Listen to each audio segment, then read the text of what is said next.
So a 5.22 magnitude earthquake just hit central Iran, central to this whole operation and almost right near the Fordo enrichment facility. For there will be nation against nation, kingdom against kingdom, famines and earthquakes in various places.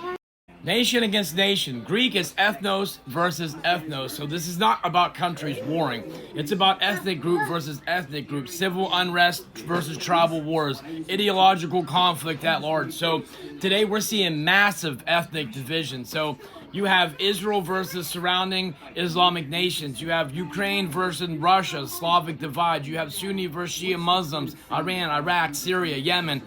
Global race-based tensions and civil wars, Sudan, Nigeria, Myanmar. So this phrase describes both a warfare and societal division on a massive global scale.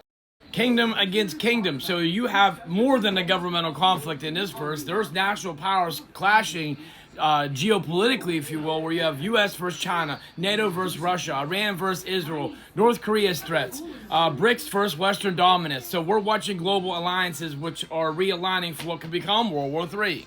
Famines and earthquakes in various places. So right now, natural and man-made forces are at work. So you have food shortages, Africa, Gaza, Yemen, Venezuela, supply chain collapse fears, post-COVID war-related issues, rising inflation making food unaffordable, earthquakes, literal shaking of the earth, but also a symbolic shaking of the world systems is what Jesus was talking about. So massive quakes in Turkey, Syria, Afghanistan, Nepal, Japan, increase in seismic activity globally also speaks to God shaking what can be shaken in Hebrews.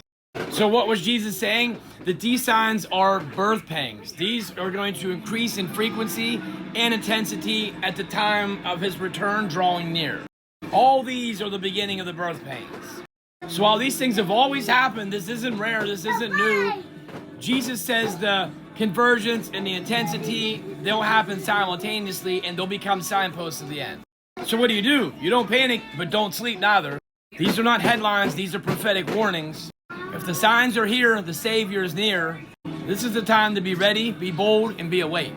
And just a reminder, this is the second earthquake that hit Iran as of late.